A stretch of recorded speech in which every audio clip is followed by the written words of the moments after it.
Hello students, welcome back. मैं हूँ साइली और मैं आपका हमारे क्लास 12 के बैच में फिर से एक बार आपका स्वागत करती हूँ। सो स्टूडेंट्स, हम सॉल्यूशन चैप्टर को पढ़ रहे थे और सॉल्यूशन चैप्टर में हमने सबसे main portion that is colligative property को हमने स्टार्ट कर लिया था, राइट? पता है कि नहीं, कॉलिगेटिव प्रॉपर्टीज़ की हम स्टडी कर रहे थे। और पिछले लेक्चर में हमने relative lowering of vapour pressure या फिर लोअरिंग ऑफ वेपर प्रेशर भी आप बोल सकते हैं, इस प्रॉपर्टी को हमने देखा था, राइट? समझ में आ गई वो प्रॉपर्टी। आज हम इस लेक्चर में हमारी जो दूसरी प्रॉपर्टी है उसके बारे में स्टडी करने जा रहे हैं। ओके, सो जो हमारी दूसरी प्रॉपर्टी है वो क्या थी, हमने पहले डिस्कस की थी। क्या थी वो? Yes, it is elevation in boiling point.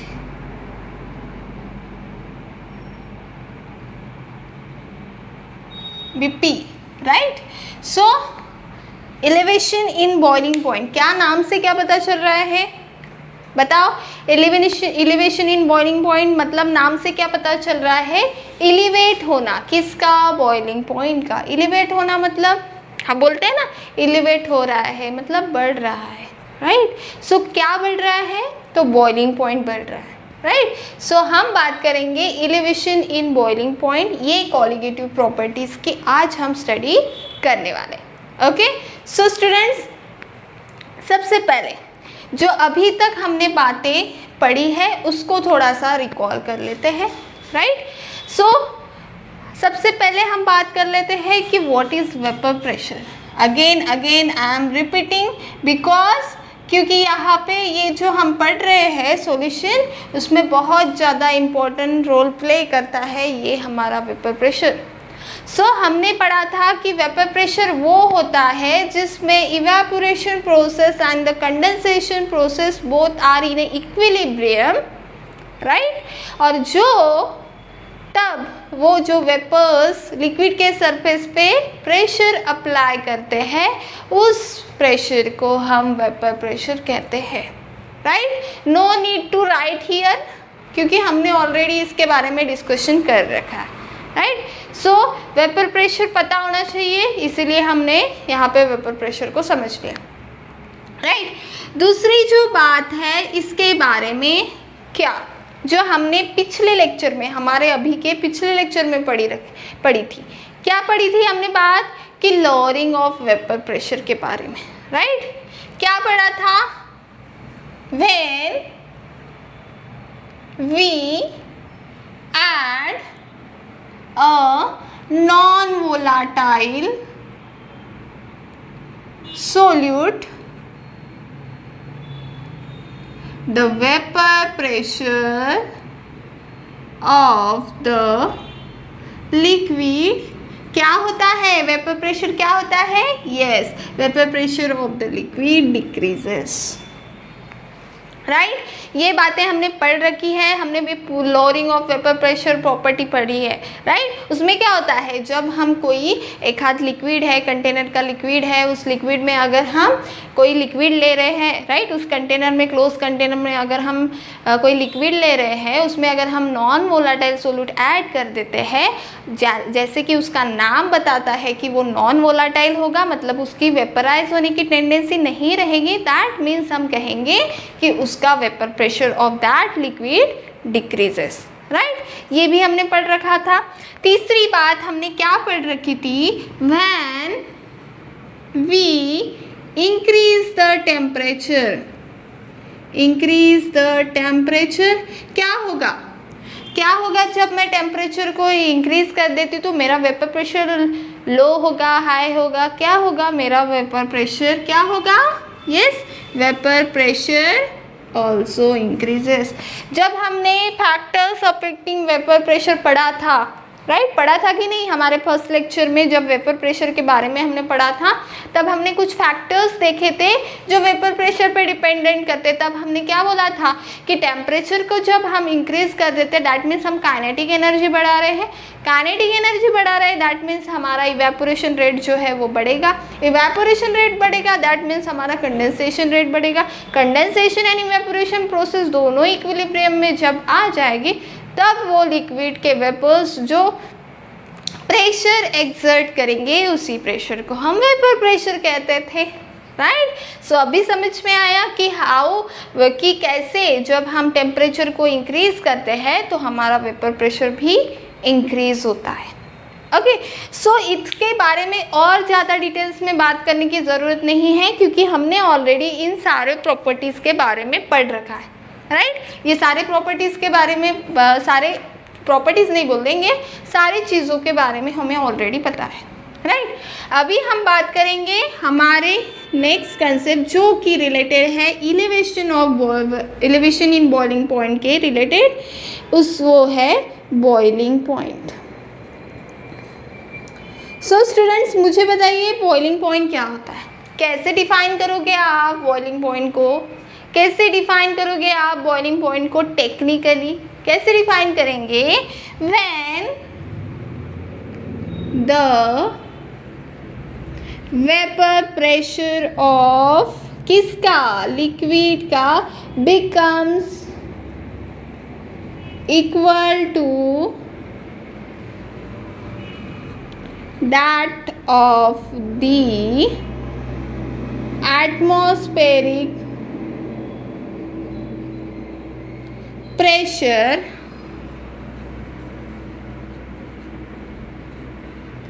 then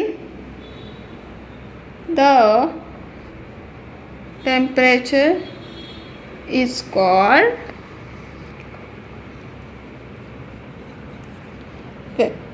boiling point,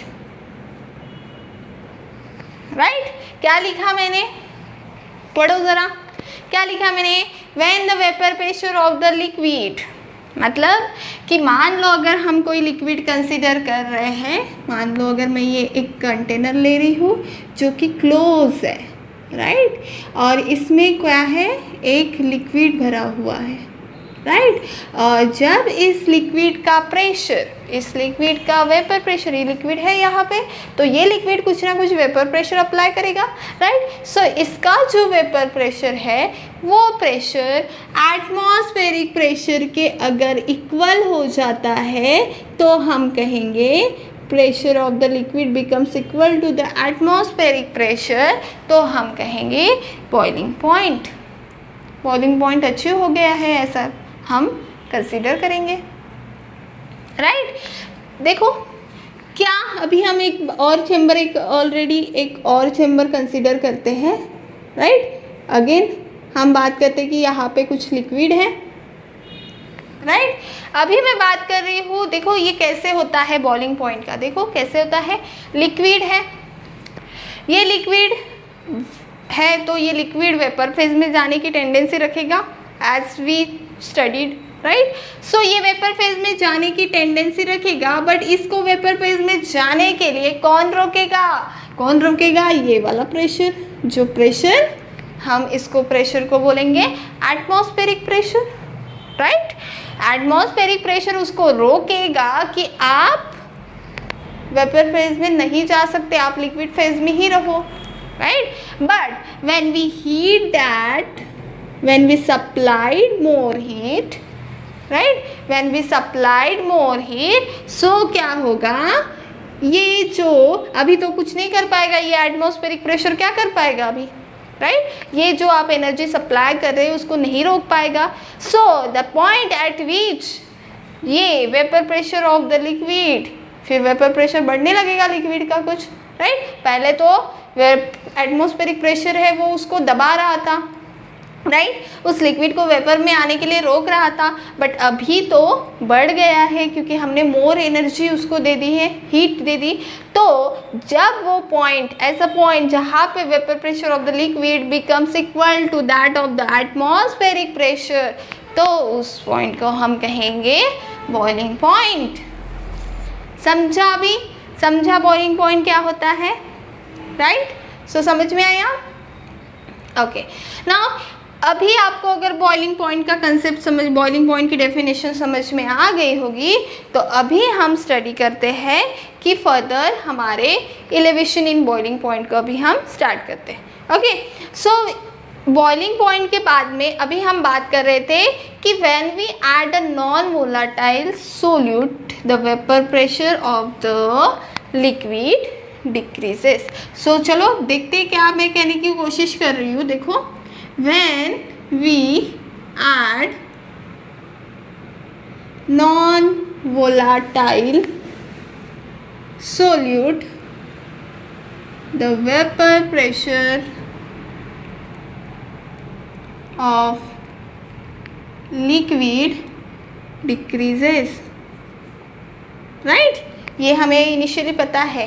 Hence, therefore, we have to provide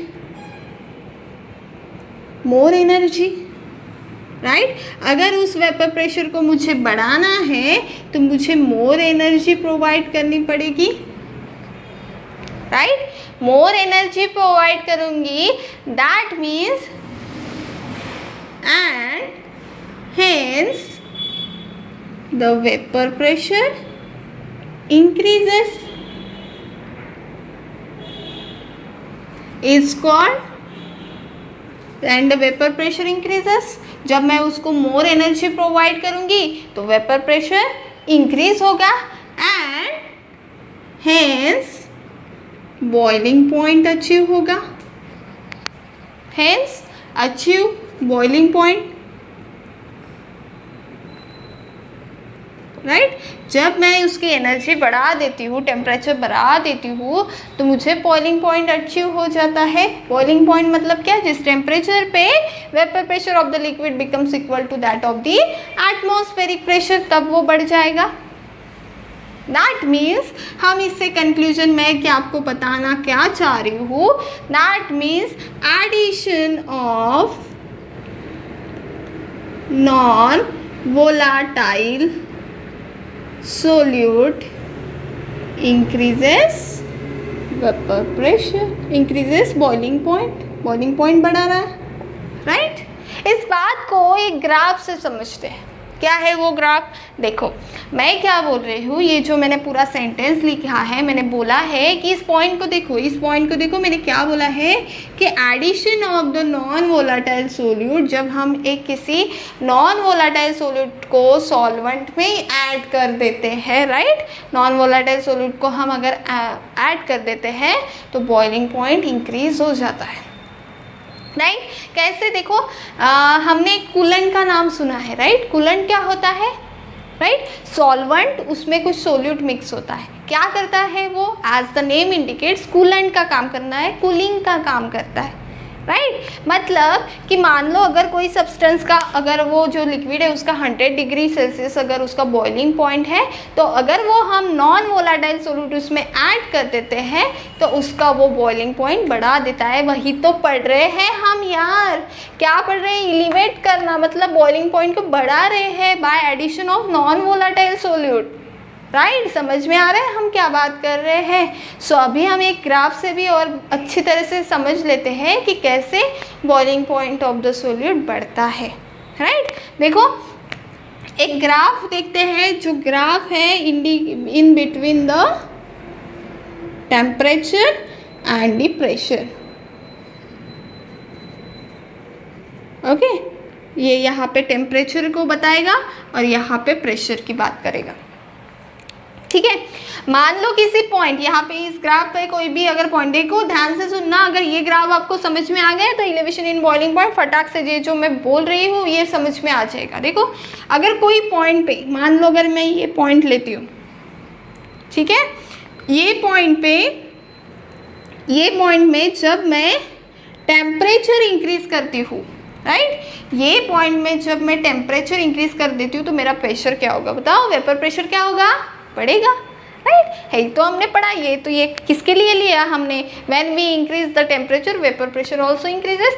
तो मैं जब टेम्परेचर को बढ़ाऊंगी तो मुझे वेपर प्रेशर भी इंक्रीज होगा मेरा, राइट ये मुझे ग्राफ मिल गया, राइट नाउ देखो ये मुझे एक कोई टेम्परेचर था, मान लो ये वाला टेम्परेचर दिख रहा है। नाउ मैं क्या कर रही हूँ, ये जो ग्राफ मुझे मिला ये ग्राफ है प्योर सॉल्वेंट का, राइट जब मैंने प्योर सॉल्वेंट, याद आ रहा है कि नहीं, जब हम प्योर सॉल्वेंट लेते हैं when we increase the temperature तो वेपर प्रेशर ऑल्सो इंक्रीजेस। वही तो मैंने किया, टेम्परेचर को इंक्रीज किया तो वेपर प्रेशर भी मेरा बढ़ा, राइट, वेपर प्रेशर भी मेरा बढ़ा। नाउ उसी सेम पॉइंट, देखो मैं यहाँ पे पॉइंट ले रही हूँ, दैट मीन्स मैं टेम्परेचर का जो पॉइंट है वो ले रही हूँ, देखो सेम ले रही हूँ, एक ही लाइन में है, ठीक है, समझ में आ रहा है ना। सो एक ही लाइन में मतलब मैं टेम्परेचर कांस्टेंट रख रही हूँ। जब मैं उससे टेम्परेचर बढ़ाती हूँ तो मेरा वेपर प्रेशर का कर्व कुछ ऐसा आता है, ठीक है। ये जो कर्व मुझे मिला है, ये कर्व मुझे मिला है सॉल्यूशन का, solution which contain a non volatile solution, right. So देखो अभी आप देखो, अगर मान लो ये प्रेशर है, ये टेम्परेचर है, ठीक है। सो ये सपोज हम मान लेते कोई भी टेम्परेचर है 0 डिग्री से 10 degree Celsius, 20 degree Celsius, 30 degree Celsius, ऐसा कुछ बात कर लेते हैं हम लोग, 30 डिग्री केल्विन, ओके ओके। यहाँ पे भी प्रेशर की अभी हम बात करते हैं। मान लो अगर ये यहाँ पे कुछ वैल्यूज़ है, 0.5 है सपोज, 0.3 है सपोज, ठीक है। सो यहाँ पे हम बात कर रहे हैं तो यहाँ पे ये जो पॉइंट आपको दिख रहा है ये है 1 एटमॉस्फेयर, राइट। सो इस पॉइंट पे जो मुझे ग्राफ मिला, देखो अभी इसको पॉइंट को ड्रॉ करो, राइट। सो इस पॉइंट पे ये वाला जो ग्राफ था प्योर सॉल्वेंट का, ये वाला पॉइंट मिला मुझे, राइट। ये वाले इसमें ये वाला पॉइंट मिला मुझे, तो मुझे मेरा टेम्परेचर कितना बढ़ा, देखो करो इसको,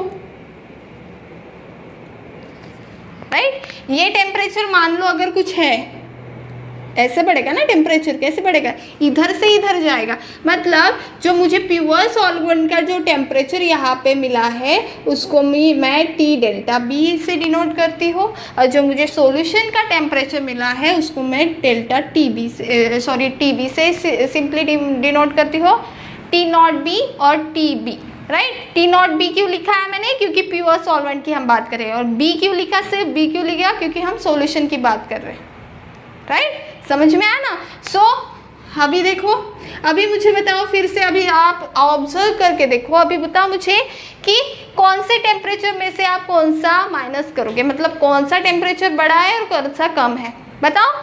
यस, आप अगर टीबी की वैल्यू अगर आप बात करते हो एलिवेशन इन बॉइलिंग पॉइंट, जिसको हम डेल्टा टीबी से डिनोट करेंगे, वो कितना होगा, कैसे डिनोट करोगे आप, फाइनल माइनस इनिशियल, फाइनल कौन बड़ा दिख रहा है आपको, TB, right, TB minus T delta B हो जाएगा, ये हो जाएगा आपका elevation in boiling point, right. समझा आपको इस ग्राफ से।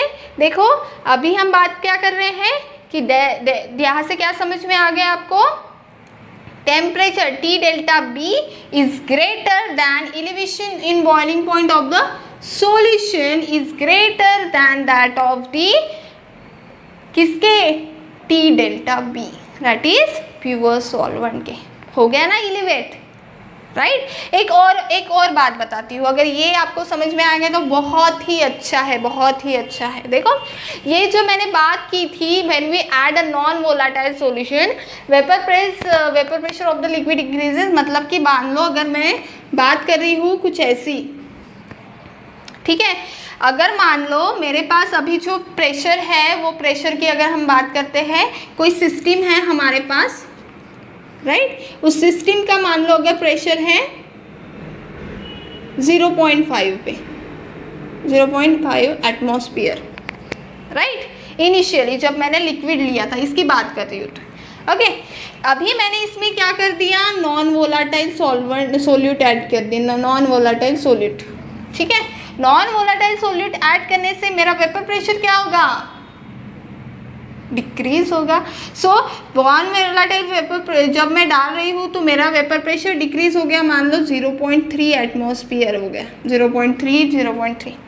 नाउ अगर मुझे इस पॉइंट को, इस 0.3 से 0.5 को, जब मुझे इसको किसके बराबर करना था, मुझे अगर बॉइलिंग पॉइंट को डिफाइन करना है तो मुझे किसके बराबर करना था, 1 एटमॉस्फेयर के बराबर करना था, राइट। जब 0.5 था तो मुझे 0.5 बढ़ाना था, दैट मीन्स मैं 1 एटमॉस्फेयर तक पहुंच जाती, राइट। बट अभी जब मैंने नॉन वोलेटाइल सॉल्यूट ऐड कर दिया तो ये तो प्रेशर और भी कम हो गया।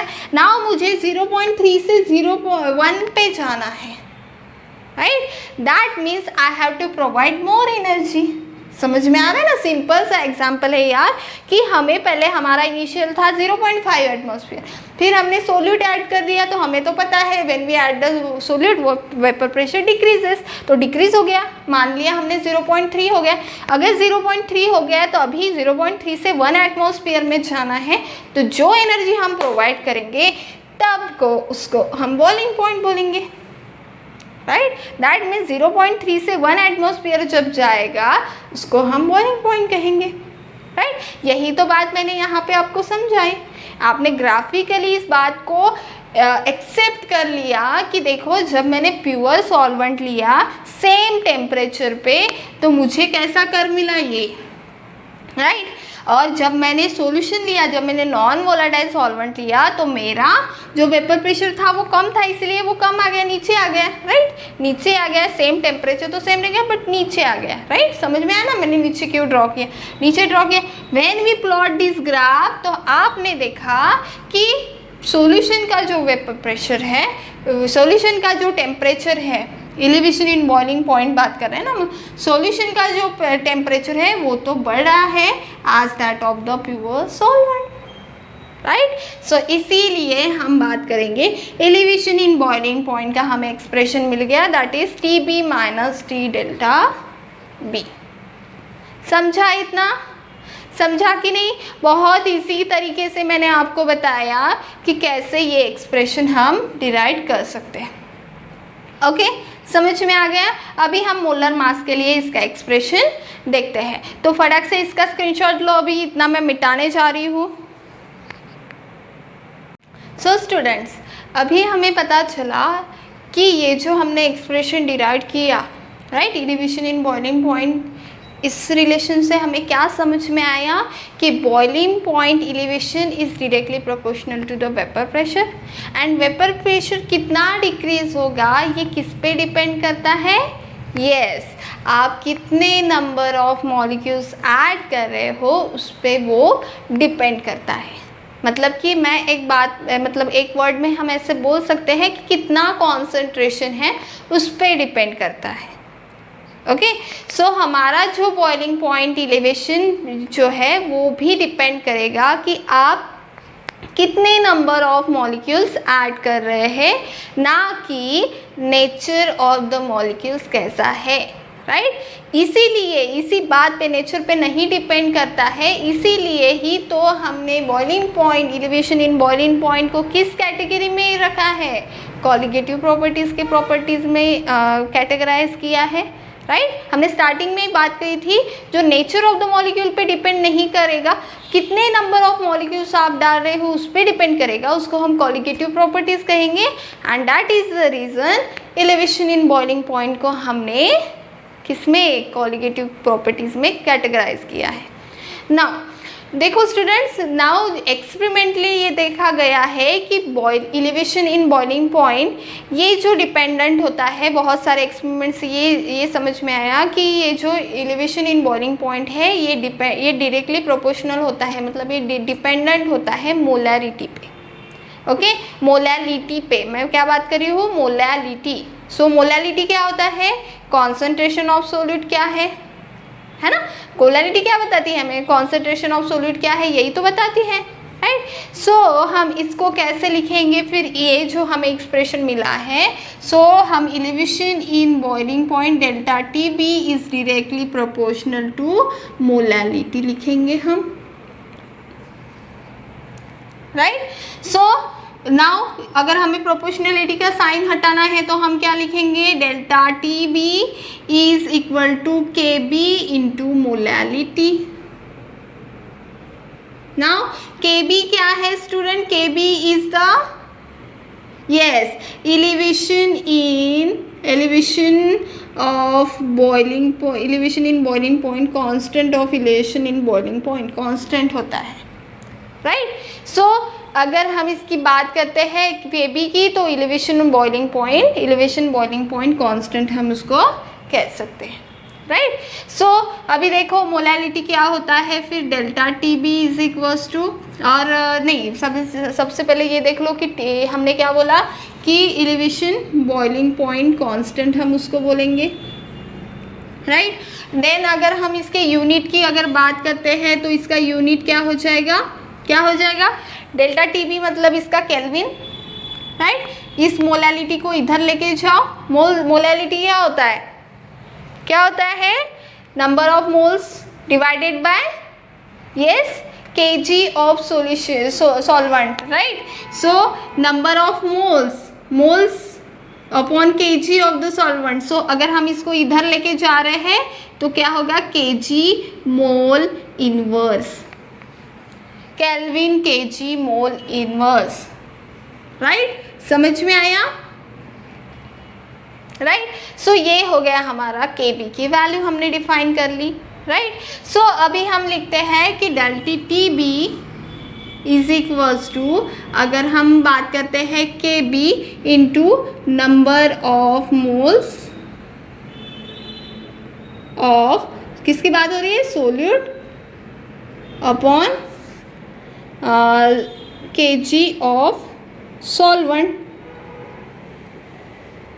Right. So is equals to Kb into number of moles of solute, मतलब मोल्स को हम कैसे बात करेंगे, number of moles of solute मतलब वेट अपॉन मॉलिक्यूलर वेट, और सोल्यूट को हम किससे डिफाइन करते हैं, 2 नंबर से, राइट। पिछली बार भी हमने 2 नंबर से डिनोट किया था, तो ये हो जाएगा W2 upon W, wait upon molecular wait मतलब M2, राइट। और केजी ऑफ सॉल्वेंट, अगर हम केजी ऑफ सॉल्वेंट में नहीं लेते हैं, हम उसको ग्राम्स में लेते हैं। सो ग्राम मतलब वेट ऑफ द सॉल्वेंट मतलब W1, राइट, इनटू कितने से मल्टीप्लाई करेंगे, 1000 में, राइट। ये किस में हो जाएगा, अभी ग्राम्स में हो जाएगा, राइट। W इन ग्राम्स ऐसे लिख लो आप, ठीक है। नाउ यहाँ पे डेल्टा टी बी है। नाउ इस एक्सप्रेशन से अगर आपको M2 की वैल्यू निकालनी है तो देखो M2 की वैल्यू अगर आप निकालते हो तो क्या हो जाएगा, M2 नीचे आ जाएगा, राइट। M2 नीचे आ जाएगा मतलब हम किसकी बात कर रहे हैं, Kb इंटू W2 अपॉन, ये एक्सप्रेशन कैसे हो जाएगा, Kb इंटू W2, M2 तो इधर चला गया, राइट, और डेल्टा टी भी इधर आ जाएगा, राइट, और M2 इधर चला गया, W1 into W1 into 1000। So from this equation we can calculate the number of moles of molar mass of the solute। समझ में आ गया। सो इस एक्सप्रेशन का यूज करके हम किसकी वैल्यू कैलकुलेट कर सकते हैं, molar mass of the solid की कैलकुलेट कर सकते हैं, मतलब हम कितने नंबर्स ऑफ मॉलिक्यूल्स डाल रहे हैं, उसका कॉन्सेंट्रेशन क्या है, कितने नंबर ऑफ मॉलिक्यूल्स डाल रहे हैं, वो हम इस एक्सप्रेशन से डिफाइन कर सकते हैं, राइट। एक्सपेरिमेंटली भी आप कैलकुलेट कर सकते हो, कैसे देखो, कैसे कैलकुलेट कर सकते हो, देखो कितना आप वेट ऑफ द सॉल्वेंट ले रहे हो, उसमें कितना वेट ऑफ द सोल्यूट डाल रहे हो, W1 W2 की वैल्यू पता चल के तब उस पर कितना एलिवेशन इन बॉइलिंग पॉइंट होगा जब आप डालोगे, राइट। किस टेम्परेचर, सबसे पहले आप किस टेम्परेचर पे ले रहे हो, देखो एक्सपेरिमेंट कैसे करते हैं, इमेजिन करो, देखो किसी एक टेम्परेचर पे हम सॉल्वेंट ले रहे हैं, ठीक है, उस कितना सॉल्वेंट ले रहे हैं वो हो जाएगा W1, कितना सोल्यूट उसमें डाल रहे हैं वो हो जाएगा W2, हो गया, इमेजिन कर लिया, ठीक है। नाउ कितना एलिवेशन, कुछ ना कुछ एलिवेशन इन बॉइलिंग पॉइंट होगा, कितना एलिवेशन इन बॉइलिंग पॉइंट होगा मतलब हमें डेल्टा टी बी की वैल्यू मिल जाएगी, राइट। डेल्टा टी बी की वैल्यू हमें मिल जाएगी तो अभी अननोन कौन रह गया, Kb, राइट ना। अभी क्या करो, Kb ये इधर देखो, इसको ग्राफ प्लॉट करो, राइट, Kb और इसका वैल्यू मोलैलिटी, राइट। सो इसके बीच में का ग्राफ देखो, ये वाला, राइट, प्रेशर टेम्परेचर ये वाले ड्रॉ करो, आपको कितना Kb की वैल्यू ग्राफ प्लॉट करो, राइट। टेंजेंट शेप आपको ग्राफ मिलेगा, राइट, टेंजेंट स्लेप कुछ ना कुछ स्लोप आएगा, ठीक है, वो हो जाएगी Kb की value. So you will find the molar mass by experimentally, right। So from this data we can calculate the molar mass of the solute both way से, एक तो फॉर्मूला का यूज़ करके या फिर आप एक्सपेरिमेंटली भी कैलकुलेट कर सकते हो। ओके, सो समझ में आया स्टूडेंट्स हमने कैसे पढ़ा, कैसे एलिवेशन इन बॉइलिंग पॉइंट हुआ, कैसे हमने बहुत अच्छे तरीके से समझा, एक एक एग्जांपल लेके समझा, ग्राफ से समझा। ग्राफ समझ में आया कि नहीं आपको? बहुत ईजी ग्राफ, ईजी वैसे बताया। देखो टेम्परेचर कांस्टेंट रख के हमने प्रेशर का देखा कि कैसे एलिवेशन इन बॉइलिंग पॉइंट है। हमने तो कुछ भी नहीं किया, हमने तो एक्सपेरिमेंटली इस ग्राफ ने ही बता दिया कि कैसे देखा, टी बी का ज़्यादा आ गया टी डेल्टा बी से, राइट। उससे ये हो जाएगा जब भी हम सॉल्वेंट में कोई नॉन वोलेटाइल सॉल्यूट ऐड करते हैं तो बॉइलिंग पॉइंट इंक्रीज हो जाता है, राइट। सो होप स्टूडेंट्स, मैं ऐसे कंसीडर करती हूँ, होप करती हूँ कि आपको ये elevation in boiling point again property समझ में आई होगी। सो स्टूडेंट्स फटाक से इसका स्क्रीनशॉट ले लीजिए और मिलते हैं हमारे नेक्स्ट लेक्चर में। तब तक के लिए बाय बाय।